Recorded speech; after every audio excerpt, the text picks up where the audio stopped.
Assalamualaikum warahmatullahi wabarakatuh. Bismillahirrahmanirrahim. Kita awali dengan kecerdasan emosi.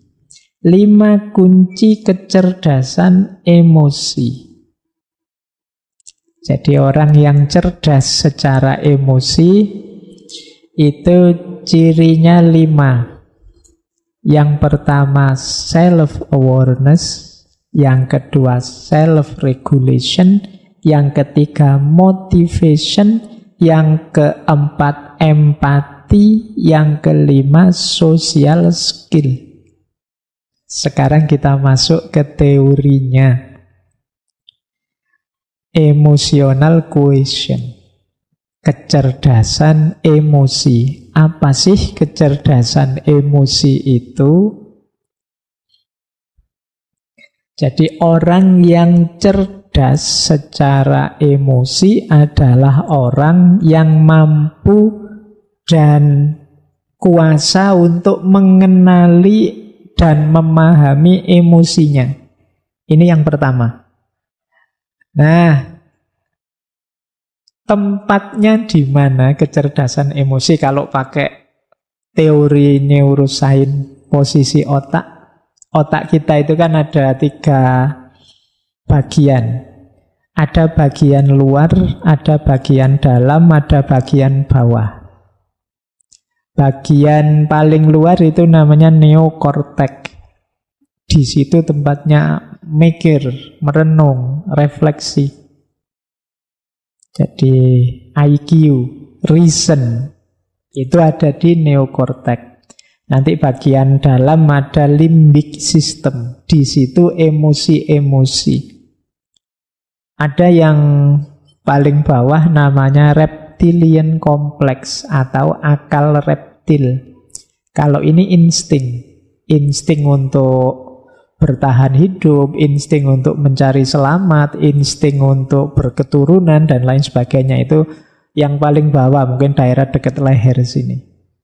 Ada yang lebih dalam untuk emosi-emosi namanya limbic system.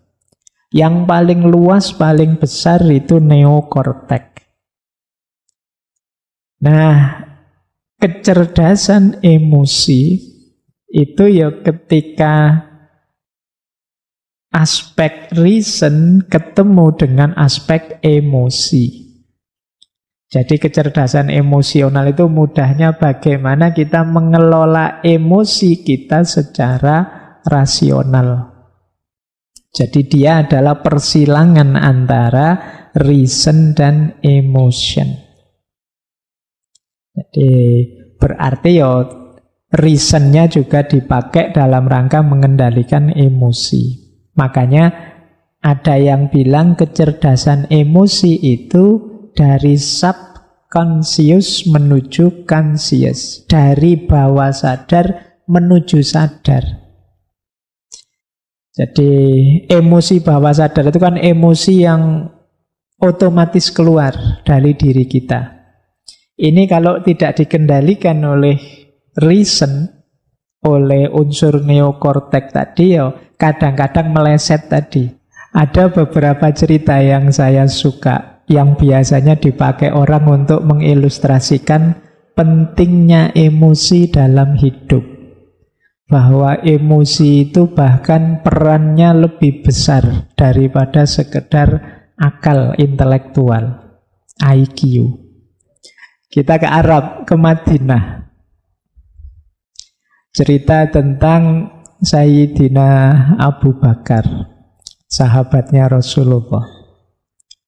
Jadi satu ketika beliau ini sedang ngobrol-ngobrol bersama Rasulullah di depan masjid. Tiba-tiba datang beberapa orang yang rupanya benci Abu Bakar.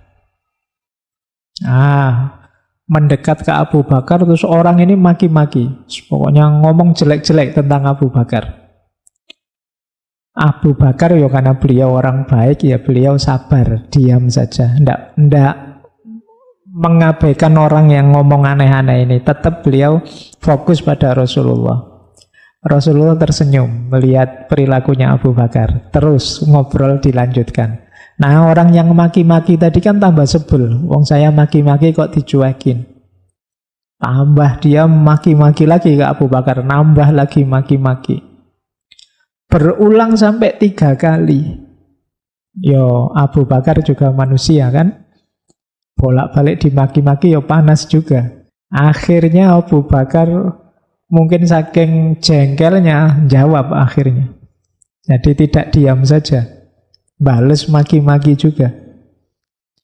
Nah, begitu Abu Bakar bales maki-maki, Rasulullah yang tadi tersenyum, terus berdiri, terus pergi. Wah, Abu Bakar tidak enak. Wah, masalah ini mesti.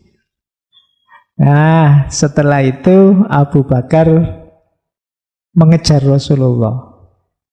Beliau bertanya, wahai Rasulullah, mengapa kok tadi senyum-senyum begitu saya jawab, kok terus panjenengan pergi menjauh dari saya? Kata Rasulullah, tadi waktu engkau dimaki-maki dan sabar diam saja, malaikat-malaikat hadir di sekelilingmu. Jadi supportermu, mendukungmu sepenuh hati dalam kesabaranmu. Nah, aku juga jadi kerasan karena malaikat banyak hadir. Tapi begitu engkau bales, begitu engkau juga ikut-ikutan maki-maki, ya malaikatnya pergi. Setan-setan yang datang. Yo, karena yang datang setan-setan, ya aku pergi. Baik, cerita keempat. Jadi kelihatan ya, paling tidak dari cerita-cerita tadi bahwa emosi itu penting. Dia bisa membalik nasib kita. Dia bisa menentukan keputusan kita. Seperti cerita Genghis Khan tadi. Dia bisa jadi surga atau neraka kita seperti cerita samurai tadi. Dia bisa menghadirkan malaikat atau menghadirkan setan. Nah, itu ceritanya. Nah, ini asumsi-asumsinya. Jadi asumsi itu dasar berpikirnya. Kenapa kok terus ada kecerdasan emosi? Yang pertama, dalam hidup ini sebenarnya emosi itu lebih mewarnai kita. Jadi kita itu menanggapi sesuatu biasanya yang muncul dulu itu rasa atau emosi kita. Baru setelah itu pikiran bermain. Jadi orang itu lebih banyak disituasikan oleh emosinya, bukan oleh pikirannya. Jadi kalian seneng dulu misalnya yang suka ngaji ini, suka dulu dengan ngaji ini, alasannya belakangan. Yang setuju filsafat sama anti filsafat itu mesti suka dulu dan atau tidak suka dulu baru cari argumen. Nah, itu manusia.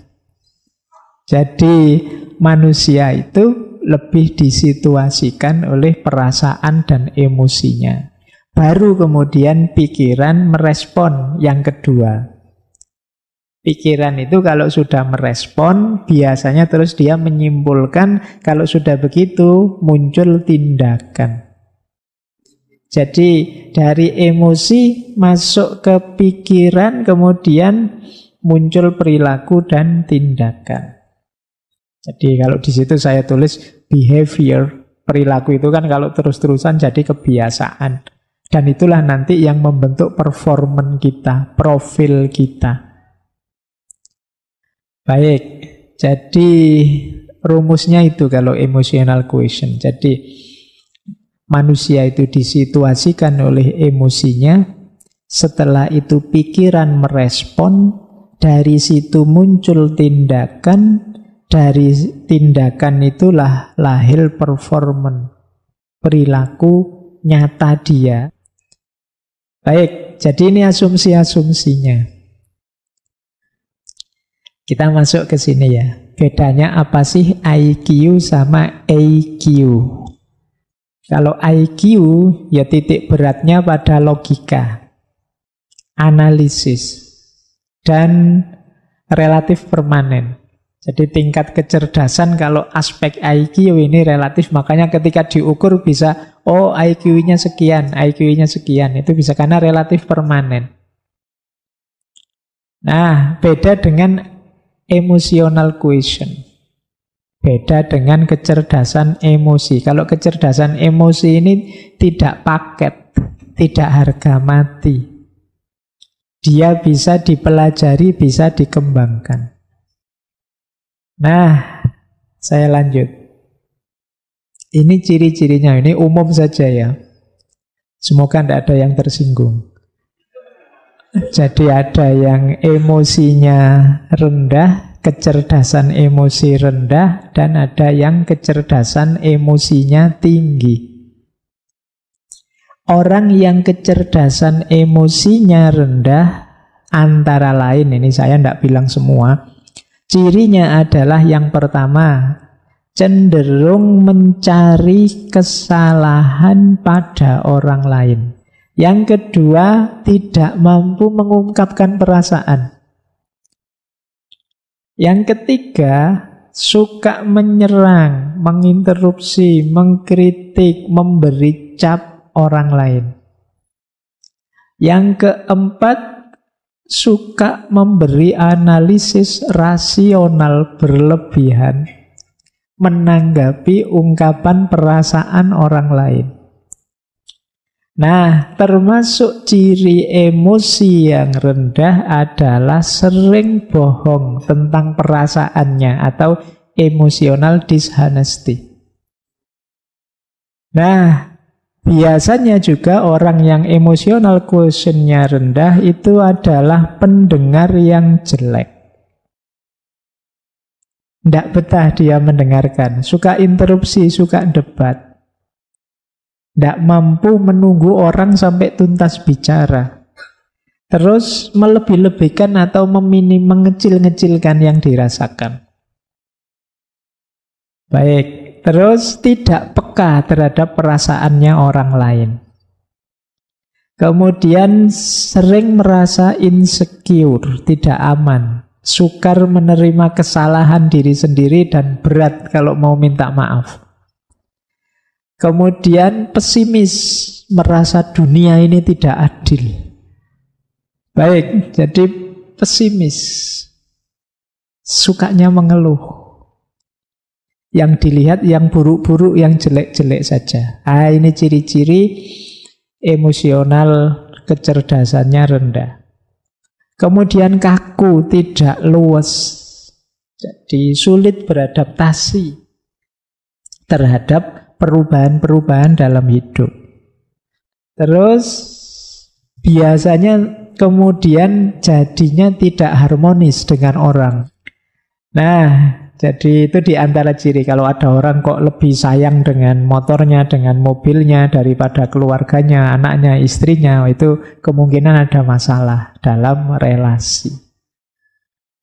Terus puas kalau bisa menghina orang lain, mengalahkan orang lain. Kadang-kadang dibela-belain dengan bikin hoax, bikin kebohongan. Yang penting musuhku kalah. Nah, ini berarti orang yang lemah secara emosi. Kebalikannya kalau orang yang kecerdasan emosinya tinggi, itu ya kebalikan ciri-ciri tadi. Dia tidak takut mengungkapkan apa yang dirasakan. Kalau iya bilang iya, kalau tidak bilang tidak. Kemudian tidak didominasi oleh perasaannya. Orang bisa takut manusiawi tapi jangan didominasi oleh rasa takut.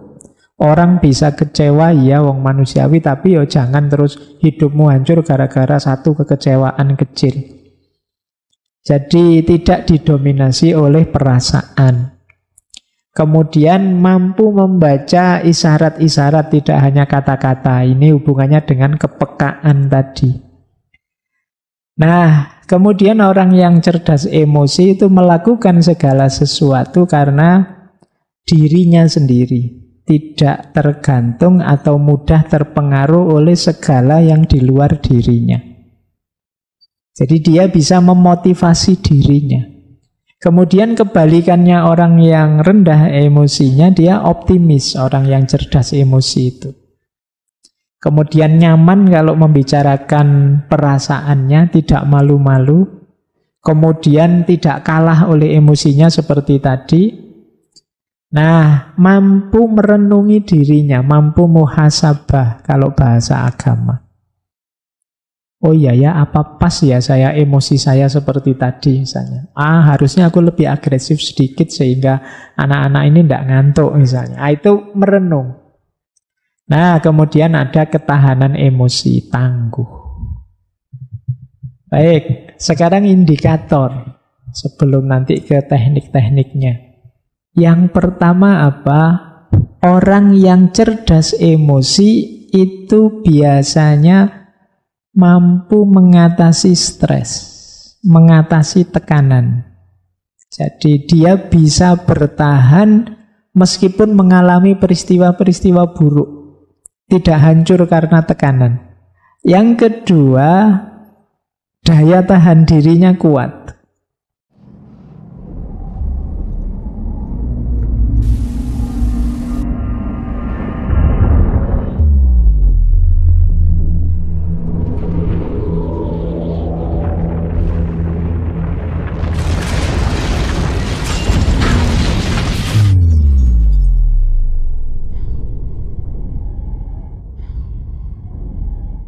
Jadi mampu menahan diri.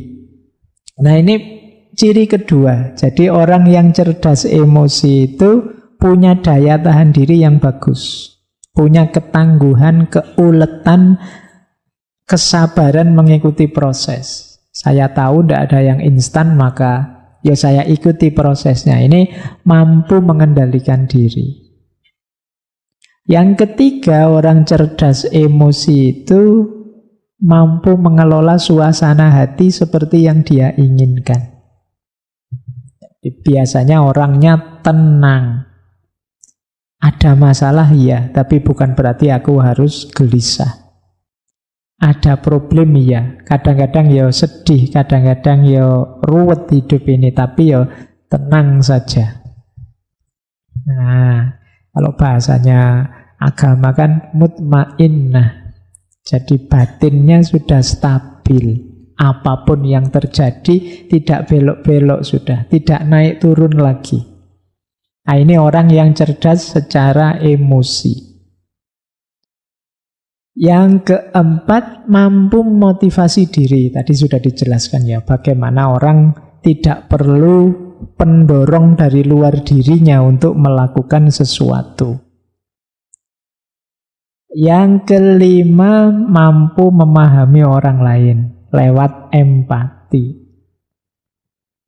Dan yang keenam, mampu bergaul dengan baik. Kok punya teman pintar sekali bergaul, di mana-mana disukai. Ini berarti kecerdasan emosinya tinggi. Oke, nah kita sekarang ke inti teorinya. Sejak tadi belum inti, masih pengantar. Ini 4 kemampuan. Inilah nanti yang disebut kecerdasan emosional. Jadi emosional intelligence itu unsurnya 4 tadi ya. Kesadaran diri dan pengaturan diri dan kesadaran sosial serta pengaturan relasi dengan orang lain. Jadi 2 yang pertama itu namanya personal competence, kemampuan personal. 2 yang terakhir namanya social competence, kemampuan sosial. Jadi kesadaran kita sadar emosi kita dan mampu mengelolanya. Kita sadar sebagai makhluk sosial dan mampu mengelolanya. Sebenarnya kuncinya itu yang disebut kompetensi personal dan kompetensi sosial. Yang sadar itu namanya what I see, apa yang harus aku lihat, apa yang harus aku penuhi. Kalau yang pengaturan-pengaturan itu what I do, apa yang harus aku lakukan. Jadi yang disadari dan yang dilakukan, baik sehubungan dengan diri kita sebagai pribadi maupun diri kita sebagai makhluk sosial. Sederhananya itu sebenarnya kecerdasan emosi itu. Nah, sekarang kita gali satu demi satu. Kesadaran diri itu cirinya 4. Yang pertama tadi ya, mampu mengenali emosi dalam diri kita. Saya itu rasanya sekarang kayak gimana sih? Itu bisa. Saya Pak rasanya capek Pak, bosen Pak, lelah Pak, jenuh Pak, dan lain sebagainya. Ini mampu mengenali emosi. Terus menerima diri apa adanya. Kan sulit kadang orang itu susah menerima dirinya. Termasuk self-awareness itu percaya diri. Nah, cuma percaya diri sesuai kenyataan diri kita. Kemudian yang terakhir mampu menertawakan diri. Ini menarik. Menertawakan diri itu berarti apa? Aku menerima bahwa aku ini banyak kekurangan juga. Ada salah, ada khilafnya juga. Meskipun aku ya tidak putus asa. Tidak masalah. Jadi salah tidak membawa putus asa, tapi membawa penertawaan diri bahwa aku ini memang belum baik, aku ini memang belum bagus, saatnya untuk diperbaiki. Nah, ini ciri-ciri orang sadar diri.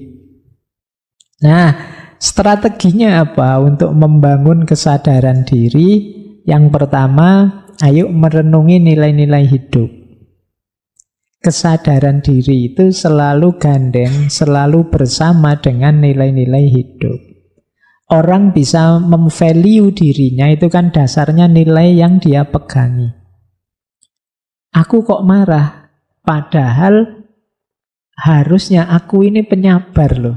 Dalam hidup ini yang lebih utama itu sabar. Loh, sabar itu nilai yang kita yakini utama. Sehingga ketika kita marah berarti kita keluar dari nilai yang kita yakini.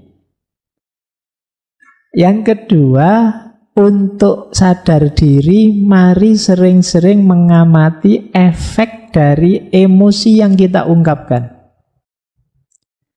Saya marah-marah tadi loh, kira-kira ada baiknya enggak sih?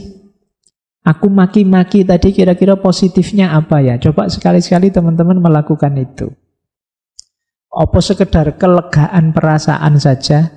Tidakkah itu menyakiti orang lain? Tidakkah itu menambah masalah saja? Tidakkah itu memutus silaturahim persaudaraan? Nah, ini namanya memperhatikan efek dari emosi. Kita itu sering demi kelegaan sesaat mengorbankan nilai-nilai yang jauh lebih tinggi, lebih besar. Ini berarti kita belum cerdas secara emosi. Kemudian penting juga kita pahami apa atau siapa yang bisa menekan tombol. Ini istilahnya menekan tombol. Ini ada teman kalau ngomong nyelekit. Ketemu yang kayak gini ini biasanya aku mudah terpancing marah. Jadi kita waspada. Awas ini anak cerewet yang tadi ini. Itu kita tahu dia yang bisa menekan tombol kita. Atau bukan orang tapi peristiwa, atau apapun itu. Jadi kita terus waspada, ngerti ini yang bisa mancing aku jadi meleset, ini yang bisa mengarahkanku jadi kacau ini. Kemudian cari feedback yang bagus. Manusia itu ada keterbatasannya, termasuk ketika kita membaca diri kita sendiri. Seringkali tidak objektif. Yang jelek kita anggap baik dan lain sebagainya. Maka pendapat orang, komentar orang perlu kita cari juga. Jangan-jangan kita merasa ngomongnya sudah baik, ternyata menyakiti orang. Ini namanya feedback. untuk dapat feedback yang baik, kita perlu teman yang dipercaya. Cari teman yang bisa dipercaya. Kemudian tetapkan tujuan. Saya harus lebih baik. Saya harus lebih sabar. Saya harus lebih pemaaf. Saya harus lebih santun ngomongnya. Ini namanya ada tujuan. Biasanya orang itu kalau ada tujuan lebih mudah untuk diwujudkan. Kemudian yang terakhir, jangan menunggu atau menunda. Nah, iya Pak, yang disampaikan Pak Faiz itu menurut saya penting, bagus. Tapi ya besok lah Pak, masalah. Nah, itu namanya nunggu, nunda. Ada banyak hal yang kita tunda-tunda terus. Mungkin kalau kebaikan yang kita ketahui sudah kita jalankan semua, itu kita sudah bisa jadi superhero harusnya. Tapi kan sebagian besar kita tunda. Mau bantu orang besok saja, mau belajar nanti saja kalau sudah.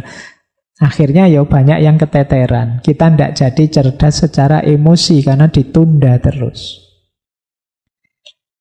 Kemudian manajemen, self management, menata diri. Kalau sudah mengenali diri, sekarang menata diri. Menata diri ya cirinya 4. Yang pertama, kontrol dan pengarahan. Saya mampu marah, saya mampu sayang, saya mampu jengkel, saya mampu takut, dan lain sebagainya. Cuma menggunakannya pas, itu namanya mampu ngontrol. Kemudian ciri orang yang bisa self-management itu berpikir sebelum bertindak. Mikir dulu, jangan pukul dulu, mikir belakangan. Dibalik, jadi dipikir dulu. Apapun yang mau dilakukan, coba dipikir dulu. Itu namanya kemampuan self-management. Berintegritas dapat dipercaya. Jadi orang yang teguh pada prinsip, pada nilai, pada pendiriannya. Ini namanya orang yang berintegritas. Dan dia dapat dipercaya. Jangan takut dengan saya jujur kok. Saya kalau disuruh jaga rahasia, ya saya jaga beneran. Nah, ini namanya berintegritas. Kemudian mampu beradaptasi menghadapi keragaman. Strateginya 4 untuk memudahkan self-management. Yang pertama apa? Kendalikan self-talk. Self-talk itu vonis kita, penilaian kita, rayuan kita pada diri kita sendiri, itu self-talk. Jangan sering-sering bilang, aku kok begitu ya, dasar bodoh. Nah, ini self-talk. Nganggap dirinya sendiri bodoh. Jadi, bicaralah yang baik-baik terhadap dirimu. Karena itu akan jadi mantra yang membentukmu. Jadi, kalau teman-teman membaca diri, aku masih bisa lebih baik. Daripada bilang pada dirimu, aku ini orangnya jelek. Nah, jadi ini penting self-talk ini. Kita itu sering mensugesti diri kita secara negatif. Dan biasanya ya ke situ nanti diri kita terbentuk. Siapa sih saya ini Pak? Saya itu hanya remah-remah. Iya, kan sering kemarin anak-anak bilang begitu. Ya kamu akan jadi remah-remah beneran. Akan lebih positif ya, masih banyak hal yang belum saya mampu Pak, tapi insya Allah tidak lama lagi yang ingin saya bisa akan saya kuasai. Nah, itu kan lebih positif, membuatmu bersemangat untuk berjuang. Jadi kendalikan self-talk. Kemudian hitung sampai 10, ini sebenarnya adagium. Jadi hitung sampai 10 itu kalau mau melakukan apa-apa dipikir dulu. Wah, kurang ajar dia, ngomong jelek tentang aku di medsos, tak bales sebelum bales dihitung dulu sampai 10. Bales bener apa enggak, nanti efeknya apa kalau dibales. Sudahlah, pokoknya harus menang. Kedua, dibales tenan apa enggak, nanti sampai 10 kali coba, undur sampai 10 kali. Ini sebenarnya memberi kesempatan kita untuk berpikir dulu deh, pertimbangkan masak-masak, termasuk efeknya. Karena kalau sudah terkirim, apalagi sudah dibaca sana, nanti jangan-jangan masalah baru muncul. Sudah terlanjur diucapkan, didengarkan orang, jangan-jangan problem baru lahir. Wong kalau sudah diucapkan dia sudah menjelma jadi energi suara. Yang energi ini tidak akan hilang, tidak akan habis. Kalau itu negatif, dia akan negatif selamanya. Kemudian ada lagi tips yang bilang banyak senyum dan gembira. Itu mencerahkan pikiran. Ya kalau kita merengut saja, kalau kita susah diajak ketawa, diajak senyum, itu biasanya sepaneng kalau bahasa Jawa nih. Kaku, tegang terus. Itu ndak enak. Bergaul dengan teman yang kaku kayak gini kan ndak enak. Ndak bisa diajak guyon. Dari mana mas? Dari belakang. Kan sulit, ndak enak. Mau kemana? Mau ke depan. Ndak bisa diajak guyon. Baik, ya hidup ya sekali-sekali ada sendaguronya. Butuh dalam rangka apa? Biar pikiran jernih. Kok jalan kaki saja mas? Emangnya mau ngerangkak apa? Marah terus ikutannya. Oke, baik ya. Jadi banyak senyum biar segar. Ini sebenarnya analogi dari optimis lah. Segala sesuatu itu tergantung caramu menanggapi kok.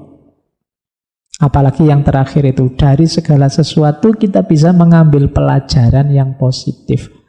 Waduh, saya salah kemarin itu Pak. Alhamdulillah saya sekarang dapat pelajaran baru. Jadi kesalahan jadi pelajaran. Sehingga kita tidak putus asa, sehingga kita tidak sedih terus-terusan. Mungkin ini caranya Allah memberiku pelajaran, sehingga aku ngalami yang tidak enak, ngalami yang buruk. Besok semoga lebih baik lagi hidupku. Nah, ini self-management. Yang ketiga, social awareness. Kesadaran sosial. Ya, antara lain tadi ya, kalau tadi memahami emosi diri, kalau sekarang memahami emosinya orang lain. Mampu berempati. Saya tahu kamu sedang prihatin, sedang sedih. Sudahlah, urusan dengan saya nanti saja kalau sudah tenang. Ini namanya mampu berempati. Saya tidak suka sih dengan kamu, tapi kamu sedang berbelasungkawa. Sudahlah, musuhannya nanti sajalah sekarang. Saya minggir dulu biar kamu tidak tambah sedih. Ini namanya punya kecerdasan emosional yang tinggi. Jadi tidak egois, yang dipikir dirinya sendiri saja, tapi juga mampu memposisikan diri di posisinya orang lain. Kemudian mampu berorganisasi. Kalau pas jadi pimpinan, dia jadi pemimpin yang baik. Kalau pas jadi yang dipimpin, dia juga jadi rakyat yang dipimpin yang baik. Ini namanya social awareness. Disuruh merintah ya bisa, diperintah ya mau. Ini namanya social awareness. Kemudian orientasi melayani. Orientasi melayani itu yang ada di pikiran kita, apa yang terbaik yang bisa aku berikan pada orang lain. Apa yang paling bagus yang bisa aku berikan pada mereka. Itu namanya orientasi melayani. Dan jadi pendengar yang baik. Nah, strateginya apa untuk kesadaran sosial ini? Ini saya terjemah acak saja. Terjemahnya kayak ceramah ya. Senyum, salam, sapa, sopan, santun. 5S, tidak cuma 3S. Jadi senyumlah, hidup ini indah. Salam dan sapa menunjukkan kita peduli pada orang lain. Sopan itu akhlak, santun itu adab. Jadi ini nanti jadi kunci kehidupan sosial yang baik. Pikiran yang optimis, kemudian wajah yang ceria, kemudian diri yang mudah bergaul, salam, sapa itu simbol kepedulian, akhlaknya hidup, adabnya jalan. Ini akan membantu menghidupkan kesadaran sosial. Kemudian walk in their shoes. Walk in their shoes itu berjalan dengan sepatunya mereka. Ini namanya empati. Kalau kita ngobrol dengan anak kecil, ya cara ngomongnya kita turunkan ke level anak kecil. Ngobrol dengan orang tua, ya sesuai dengan tataran orang tua. Itu namanya walk in their shoes. Itu bagian dari empati. Nah, yang keempat, meningkatkan kemampuan nonverbal. Membaca nonverbal tadi. Intonasi suara, ekspresi wajah, bahasa tubuh, gestur, dan lain sebagainya. Nah, ini kita juga harus cerdas. Jadi berhadapan dengan orang itu kadang-kadang dia kesulitan mengungkapkan tapi kelihatan dari gelagatnya. Baik, nah ini yang keempat. Skill dari kecerdasan emosional yaitu relationship management. Jadi mampu mengatur, memanage hubungan dengan siapa saja. Tidak hanya harus dengan istri atau dengan anak atau dengan pacar, dengan siapa saja. Cirinya 4. Yang pertama, mampu menjalin hubungan. Banyak orang yang sulit menjalin hubungan. Nah, yang kedua, mampu menemukan dasar yang sama dan membangun kebersamaan. Jadi biasanya orang itu suka melihat aku dan kamu bedanya apa. Tapi orang yang punya kemampuan relationship management itu justru lebih melihat samanya apa.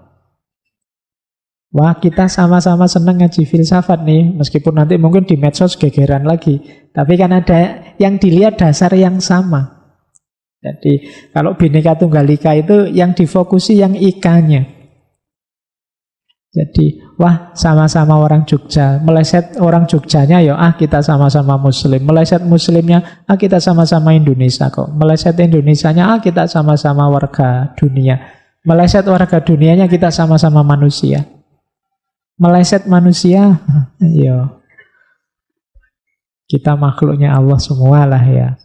Jadi ini namanya kesadaran membangun kebersamaan. Jadi selalu ada alasan untuk kita hidup bersama, saling rukun. Kemudian persuasif. Jadi persuasif ini biasanya lawannya agresif.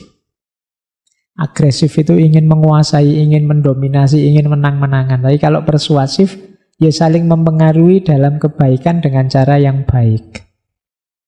Kadang-kadang diartikan membujuk, merayu, itu kan persuasi. Jadi karakter orang yang bagus, manajemen hubungannya itu persuasif. Jadi mendorong orang, membangkitkan orang tanpa harus mendominasi, tanpa harus memaksa, tanpa harus menyerang. Kemudian komitmen, dedikasi, dan melayani. Jadi hidup bersama itu kan biasanya kan ada kesepakatan-kesepakatan bersama. Ada keinginan bersama, cita-cita bersama. Nah, orang yang canggih pengaturan emosinya itu mampu berkomitmen. Jadi, wah ini urusan bareng-bareng kita bersama. Tidak apa-apalah saya sedikit berkorban, yang penting keinginan kita bersama tercapai. Ini namanya komitmen. Kemudian dedikasi. Dedikasi itu yang mempersembahkan diri untuk demi kebersamaan. Nyambung dengan melayani tadi. Nah, strateginya jujur, terbuka, memahami. Jadi kalau kita jujur itu enak. Orang tahu apa yang kita inginkan, apa yang kita sukai atau tidak kita sukai. Kemudian terbuka. Orang terbuka itu enak karena dia masih bisa diajak ngobrol, dia masih bisa diajak diskusi, dia masih bisa saling menasehati. Karena kalau orang sudah tertutup, mengklaim dirinya yang paling benar, paling tinggi, paling baik, paling bagus, dia tidak akan bisa saling dengan kita. Dia pasti inginnya dia lebih tinggi, kita di bawahnya. Kalau sudah seperti ini ya sulit untuk membangun hubungan yang baik. Makanya ada hadis yang menyatakan kita harus menolong saudara kita baik yang zalim atau yang mazlum. Zalim ini ingin berposisi di atas. Mazlum itu yang memposisikan dirinya di bawah. Dua-duanya harus kita tolong karena relasi yang zalim dan mazlum ini relasi yang tidak sehat, bahkan relasi yang tabrakan dengan semangat tauhid. Jadi terbuka dan mau memahami, mau menerima kritik, mau ngaku, mau memperbaiki kalau salah. Itu kan enak. Kita punya teman dikritik tidak marah. Kalau pas salah ya dia ngaku, begitu sadar salah dia siap memperbaiki. Kita lebih senang teman yang seperti ini daripada teman yang mungkin pinter tapi ingin menang terus, ingin unggul terus, tidak mau disalahkan. Maka kembangkanlah mental ini kalau ingin jadi pribadi yang menyenangkan, disukai. Kemudian akui kalau kita memang salah dan siap memperbaiki. Nah, ini strategi kedua. Yang ketiga, mengakui yang dirasakan orang lain. Ini bagian dari empati tadi. Kemudian hargai setiap momen kebersamaan. Jadi kan ada orang itu kalau pas bareng-bareng malah tidak saling peduli, saling cuek. Ya ini berarti kurang bagus relationship manajemennya. Kemudian tidak pelit. Kalau ingin jadi pribadi yang menarik, yang cerdas secara emosi, ya mari latihan untuk tidak pelit. Ini sebenarnya pelajaran dari kurban. Ini besok kan kita mau berkorban. Dunia ini masih tetap tertib, aman, enak, nyaman karena banyak orang yang masih mau berkorban. Kalau semua orang egois, tidak mau berkorban, dunia ini mesti kiamat. Jadi di antara rahasia relationship management itu ya kesediaan untuk saling berkorban, tidak pelit. Baik. Nah, kalau ini tips umumnya. Untuk mengembangkan kecerdasan emosi kita, pertama yuk kita terus-menerus membaca diri kita.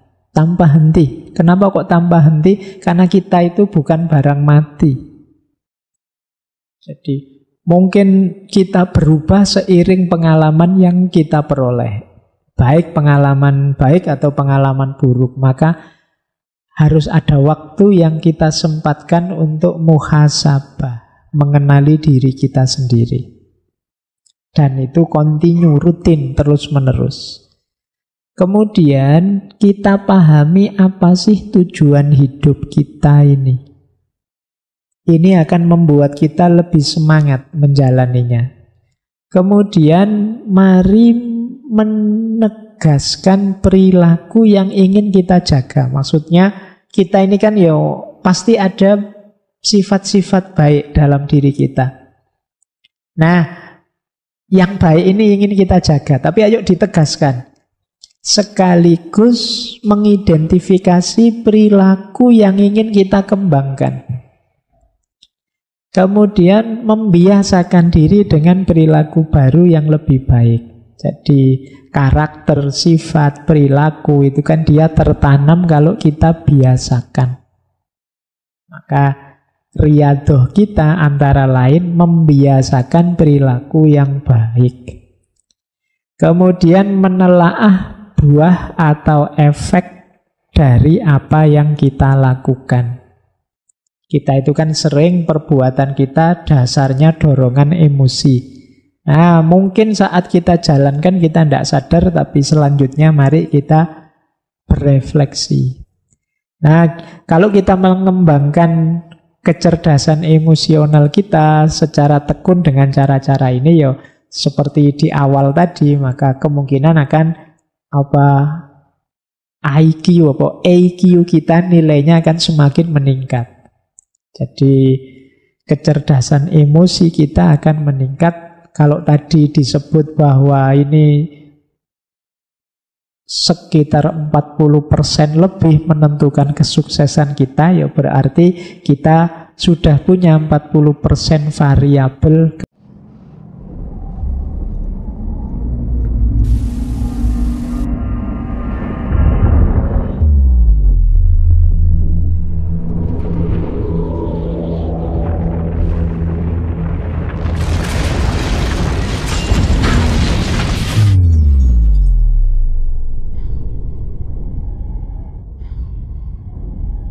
Kedalaman yang kamu sampaikan tentang kecerdasan emosional sangatlah menyentuh dan memotivasi. Menyadari bahwa setiap pengalaman, baik atau buruk, bisa menjadi pelajaran yang berharga, membuat kita lebih bijaksana dalam menghadapi tantangan hidup. Menyadari emosi kita dan bagaimana kita mengelolanya adalah langkah pertama menuju kehidupan yang lebih seimbang. Menurut saya, penting sekali untuk memahami bahwa kecerdasan emosional bukan hanya tentang mengenali perasaan kita, tetapi juga tentang bagaimana kita mengelola hubungan sosial, beradaptasi dengan situasi yang berubah, dan memotivasi diri untuk terus maju meskipun ada rintangan. Seperti yang kamu jelaskan, kecerdasan emosional juga mencakup kemampuan untuk berpikir sebelum bertindak, menjaga integritas, serta memiliki ketahanan terhadap stres. Kisah tentang Abu Bakar yang sabar meskipun dimaki-maki, dan bagaimana Rasulullah memandang kesabaran itu sebagai bentuk keberhasilan, mengajarkan kita bahwa kadang-kadang kekuatan terbesar kita datang dari ketenangan dan pengendalian diri, bukan dari membalas perbuatan orang lain. Itu adalah pelajaran berharga tentang bagaimana kita dapat mengelola emosi kita untuk kebaikan pribadi dan sosial. Dengan mengasah kesadaran diri dan kemampuan untuk beradaptasi dengan berbagai situasi, kita dapat terus memperbaiki diri dan menjadi individu yang lebih tangguh dan berempati. Ini tentu sangat relevan dalam berbagai aspek kehidupan, baik dalam pekerjaan, hubungan pribadi, maupun dalam menghadapi tantangan sehari-hari. Semoga pelajaran yang dibagikan dapat membantu kita semua untuk menjadi lebih cerdas secara emosional dan hidup lebih bahagia dan harmonis.